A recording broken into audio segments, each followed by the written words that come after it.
generalísimo Franco, que estaba tratando de, en ese momento, fomentar la producción cinematográfica en su país. Entonces empezó a decirle a todo el mundo que iba a ser fácil filmar en España, que le iba a poner a disposición de su ejército, que iba a ser barato para los estudios cinematográficos, hacer películas en España, y fue así como se acercaron un montón de cineastas a España a trabajar. Fue así que fue en España que se filmaron películas tales como Doctor Zhivago y Lawrence de Arabia. También los italianos filmaron mucho en España, los spaghetti westerns. Si bien los spaghetti westerns fueron filmados en su mayoría en el norte de Italia, hubo unos cuantos spaghetti westerns que fueron filmados en una ciudad de España que se llama Almería, que en ese entonces era como un agujero en el desierto. Ahora se parece un poco a Miami, pero en ese entonces era un páramo. Y bueno, fue en ese momento que yo conocí a Jim O'Rourke, que también trabajaba en el ámbito cinematográfico, y me dijo, dale, vayamos a España, que ahí seguro que vamos a conseguir trabajo. Y bueno, yo estuve viviendo en realidad en España durante un año entero, parte en Almería, mayormente en Almería y un poquito en Madrid. Y durante ese año en el cual yo estuve viviendo en España, se filmaron más de 400 películas, francesas, alemanas, españolas, americanas, británicas y sobre todo italianas. Por ahí había días donde 15 compañías estaban filmando juntas, en un solo día. Y bueno, obviamente ahí era como el paraíso para una persona como yo, porque existía la posibilidad de conseguir muchísimo trabajo. Trabajé en muchas películas y trabajé en todos los trabajos posibles que uno puede tener en un equipo de producción, salvo peinado. Okay. So you had opportunities. First of all, I spoke English, so I did a lot of dialogue coach, which was fun. Because you have guys, cowboys who talk like Chico Marx. And one of the movies, I told Pablo because I like this story, but one of the movies I worked on for almost a month, I became a stunt man. And I literally became a stunt man because Jim O'Rourke and I went for a job, and this production manager said, "Can you do horse falls?" And Jim went, "Of course, yes, absolutely." And I'm like, and the next day, ah! But I became very good at falling off a horse. You see me die in about 150 movies. Entonces, tuve diferentes trabajos en todas las producciones cinematográficas que se hicieron en España. Como yo hablaba inglés, me contrataban a menudo como coach de diálogos. Era muy divertido porque había algunos cowboys que hablaban con unos acentos terribles y yo los preparaba. Y hubo un film en particular en el cual trabajé durante un mes, y en ese film trabajé como doble de riesgo. Resulta que esto sucedió así. Jim O'Rourke y yo fuimos a buscar trabajo para una filmación que se estaba realizando, y el gerente de producción nos preguntó, ¿saben hacer caídas de caballos? Es decir, que saben caerse del caballo. Y Jim dijo con toda seguridad, pero claro, por supuesto. Y yo me quedé helado porque nada que ver. Al día siguiente me estaba cayendo de caballos a lo loco. Y bueno, hay muchas películas en las que me caigo de caballos, terminé siendo muy bueno haciendo esto, y me matan en más o menos 150 películas a mí. So I was doing stunts on a movie that you know as Once Upon a Time in the West. Hay una película que se llama Érase una vez en el oeste, en donde yo trabajé como doble de riesgo. So it's directed by Sergio Leone, and I was a big Leone. He was very funny too, big me, and he spoke English with this thick accent. And Henry Fonda, who was one, I was very excited, Henry Fonda, and Sergio would call him Hank, which he couldn't say, so he'd go Hank, Hank.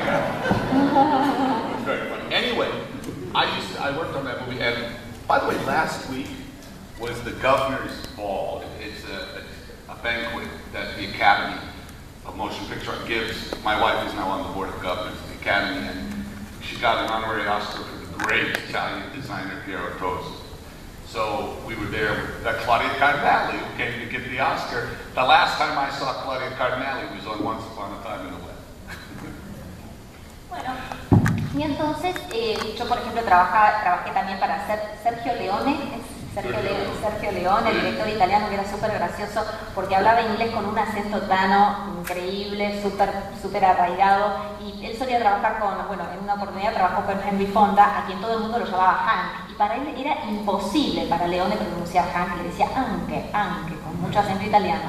Y bueno, yo trabajé en esa película, y de hecho, como comentario adicional, la semana pasada tuvo lugar el Governor's Ball, es como una cena muy importante, muy formal, que organiza la Academia de los Oscars, de la cual, en cuya dirección, cuya junta directiva participa mi mujer es uno de los miembros de esta junta, y ahí tuve la oportunidad de reencontrarme con Claudia Cardinale, Flavia Cardinale, perdón, que había trabajado en esta película que les estoy contando. Fue la segunda vez que la vi, fue en este baile que se organizó tan solo la semana pasada. But anyway, the story that I just want to tell you about is there were two young guys on the set once upon a time in the West. They shot some of it in the United States, most of it now. But the two writers of the screenplay, they were young Italian film critics from Rome. And they were young guys, they were two or maybe 5 or 8 years older than me, not that old. And they were so excited because of all these amazing actors, and it was so exciting to be there. I used to hang out with them because they were just so happy. And you know who they were? Bernardo Bertolucci and Dario Argento. Dos jóvenes que estaban trabajando en esta película, era Hace una vez en el oeste, que en realidad eran críticos de cine en ese momento, unos chicos jóvenes, 5 o 8 años más grandes que yo, y yo todo el tiempo pasaba mucho rato con ellos, porque eran tipos tan contentos, tan felices, y bueno, ¿saben quiénes eran? Bernardo Bertolucci y Dario Argento. I always wondered what happened to them. Yo siempre me pregunté, ¿qué fue lo que les ocurrió en la vida a estos tipos? Nunca más supe de ellos. Anyway, so I came back to the United States after I was gone about over 2 years, and I did many jobs working as a writer and as a stuntman. You see me in Towering Inferno, they set me on fire and throw me through the window. I worked on many movies as a writer, many movies, and I finally made my own movies, and here I am. Any questions? Bueno, entonces después de 2 años volví a los Estados Unidos también, un montón de trabajos diferentes, trabajé como escritor, seguí trabajando como doble de riesgo en Infierno en la Torre, donde me arrojan por una ventana, mírenla porque van a ver que soy arrojado por una ventana, y bueno, finalmente terminé pudiendo hacer películas de mi propia creación.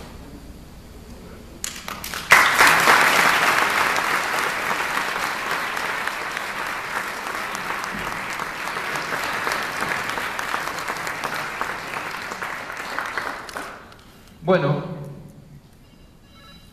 It's the book that my agent. Es mi representante. Dario Argento. Dario. Perdón. Preguntas. ¿Quién tiene preguntas? Vayan levantando la mano. Tenemos un micrófono y alguien que se los acercará apenas. Aquí tenemos nuestra amable asistente.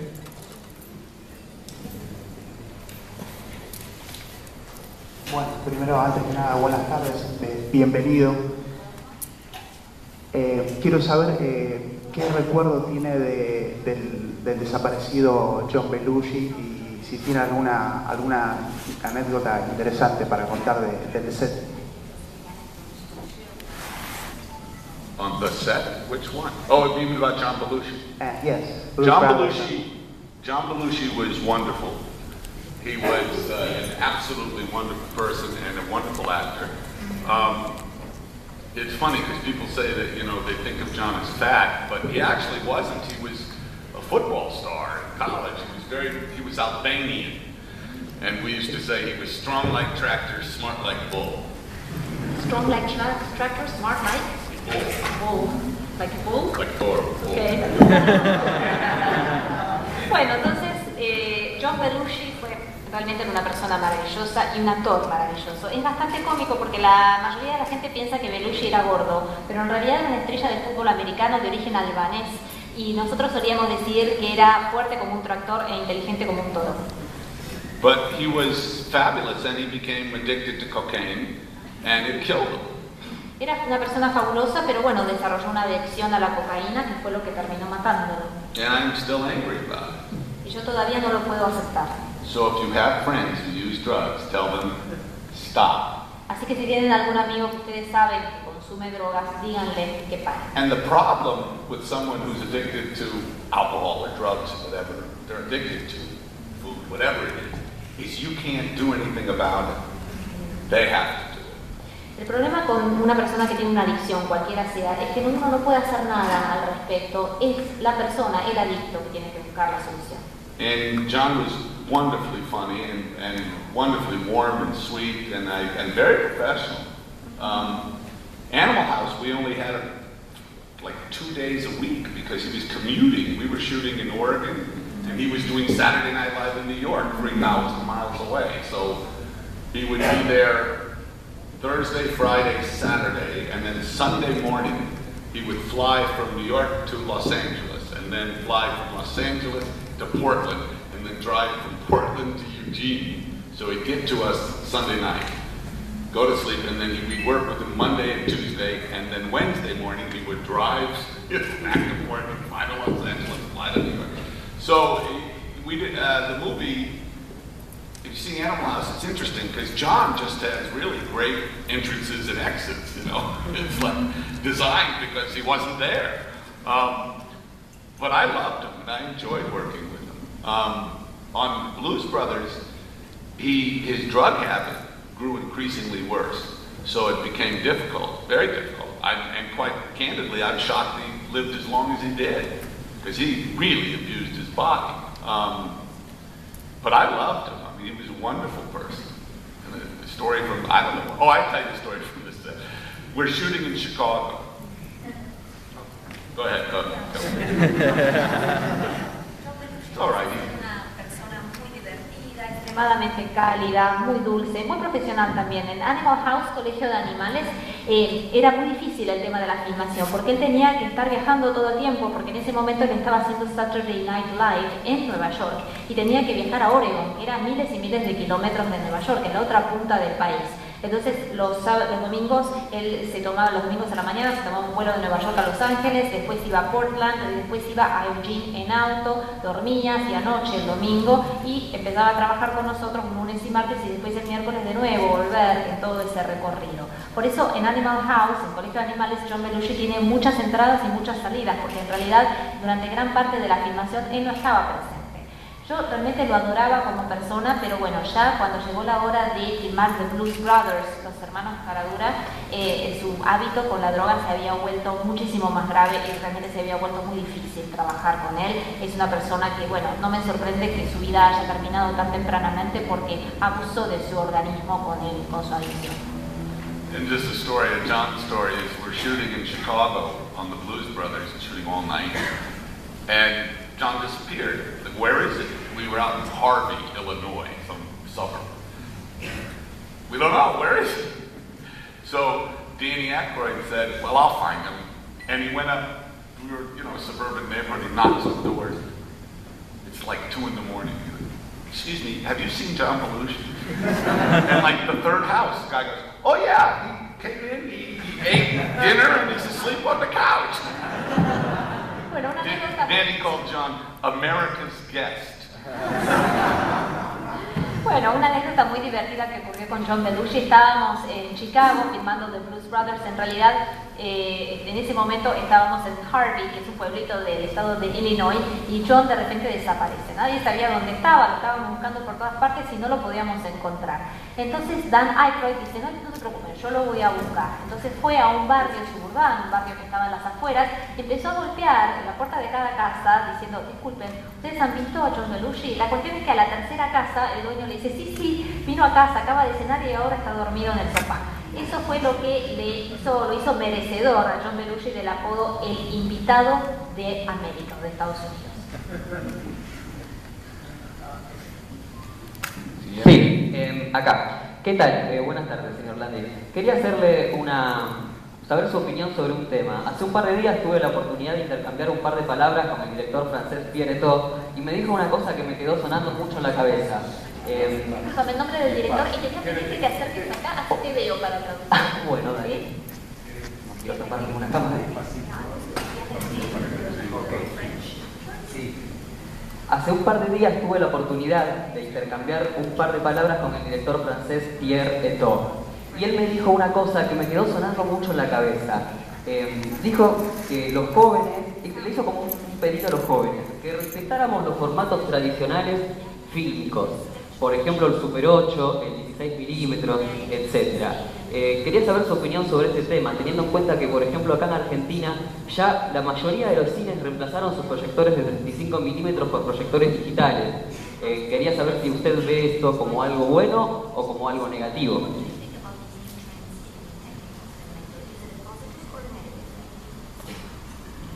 Well, it's neither positive or negative. It's just reality. No es ni positivo ni negativo, es la realidad.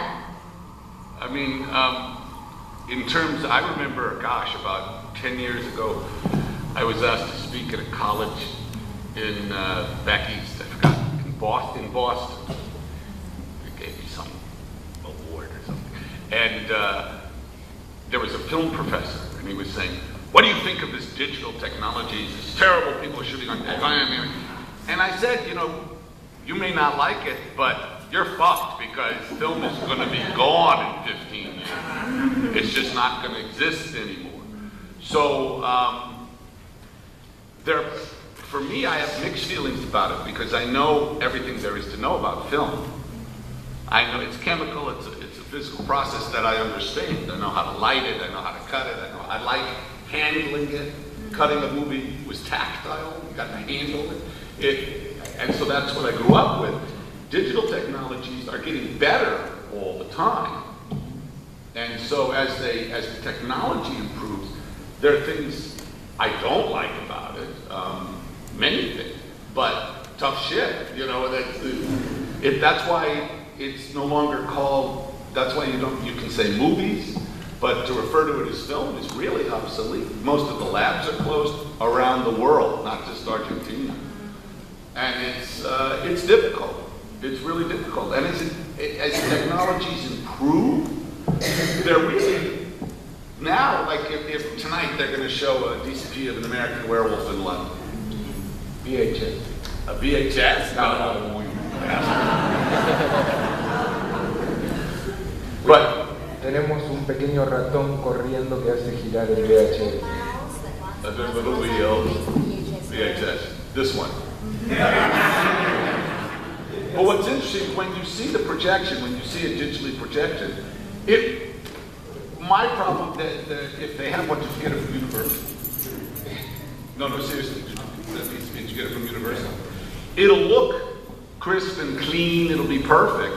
In fact, almost too bright for me, but I'd rather that you see that than a 35 millimeter print that's 25 years old and all scratched up and chewed to shit, and you know, so it's, you know, it's like, that's like saying, you know, what do you think about the moon rising?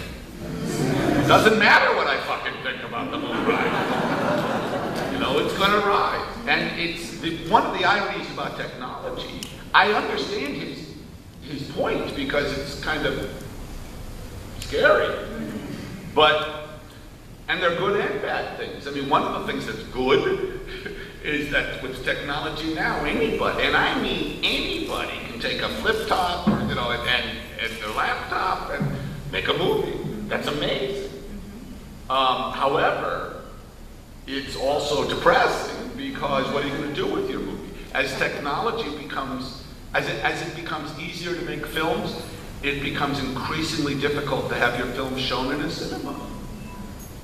And the truth is, for me, the problem with the internet and computers and television and iPads and iPod, you know, all this shit, that breaks my heart because a movie is meant to be seen big with many people, and it's a communal experience. And if you see a movie properly, a scary movie is scarier, a funny movie is funnier, a sad movie is sadder, all the emotions are intensified, and it's meant to be seen big. And I remember when iPhones and all that stuff first started to come out 15 years ago, it started coming, Thriller, it was the very first thing they used to download. So, and I would think, I went to so much trouble so they could watch this.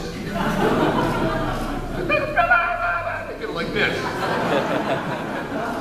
And that's what I find upsetting, that people, generations are going to see Lawrence of Arabia on a fucking laptop. That's the problem, you know. But I have no, I mean, it's just what's happening. Bueno, hace 10 años, en respuesta a tu pregunta, yo tuve que dar una charla en un college en Boston, porque en ocasión de un premio que me habían dado, y un profesor de cine todo indignado me pregunta, ¿y qué piensa de la tecnología digital que está arruinando el mundo del cine? Y yo lo que dije es, bueno, te guste o no, está jodido, digamos, hay que bancárselo, y la realidad es que el celuloide va a terminar desapareciendo en los próximos 15 años. Con respecto a estas nuevas tendencias tecnológicas, yo tengo sentimientos encontrados. Yo, por ejemplo, tengo mucha experiencia con el celuloide. El celuloide para mí no tiene secretos. Conozco el proceso químico por el cual se elabora, conozco cómo se maneja la luz en él, cómo se hacen los cortes. De hecho, hay una cuestión muy táctil, muy manual en relación con el celuloide que obviamente la tecnología digital no tiene. La tecnología digital de todas maneras está mejorando, pero aún así hay cosas que no me gustan, pero bueno, a joderse, hay que bancárselo. Y bueno, hay que tener en cuenta que el celuloide en realidad es algo obsoleto. Muchos laboratorios están cerrando y han cerrado no solamente en Argentina, sino en el resto del mundo. No es fácil, pero por ejemplo, hoy a la noche se va a proyectar una versión en DCP de un hombre lobo en Londres, un hombre lobo americano en Londres.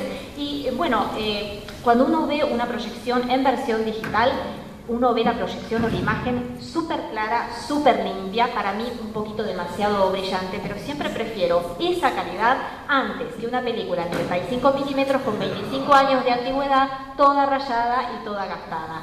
Pero lo que está sucediendo en el ámbito tecnológico es como preguntarle a una persona qué le parece que salga la luna a la noche. No se puede hacer nada. Yo entiendo que hay cosas que atemorizan con respecto a estas nuevas tendencias. Estas nuevas tendencias tienen su aspecto positivo y su aspecto negativo. Una cosa positiva con respecto a lo que está ocurriendo con las nuevas tecnologías es que cualquier persona puede hacer una película. Sin embargo, eso también puede ser un poco deprimente, porque es lo que uno va a terminar haciendo con la película que acaba de filmar. Si cualquiera la puede hacer, entonces ¿cuál es lo que se está manifestando ahora? Que cada vez es más fácil para cualquiera hacer una película, pero cada vez es más difícil poder mostrarla, poder proyectarla en una sala. Para mí todo esto de internet, las computadoras, la televisión, los iPads, es algo que me rompe el corazón, porque a mí me parece que una película se disfruta más cuando se ve en una gran pantalla, en un gran formato, que el ir al cine tiene que ser una experiencia comunal, que una película de terror es más de terror cuando uno la ve en la pantalla grande, igual que una película triste, que es más triste, una película graciosa se vuelve más graciosa en la pantalla grande. Cuando aparecieron los iPhones hace una década más o menos, Thriller fue uno de los primeros videoclips que todo el mundo empezó a descargar, y yo empecé a ver esa pantallita mínima en la cual la gente estaba mirando el videoclip y dije, yo al fin y al cabo me tomé semejante trabajo para que todo el mundo vea esto en una pantallita mínima con Michael Jackson dando grititos. Realmente era algo que me fastidiaba mucho. Y una cosa que me fastidia mucho es que, ¿qué va a pasar en algunos años? Todo el mundo va a terminar viendo Lawrence de Arabia en la laptop. ¡Qué bajón!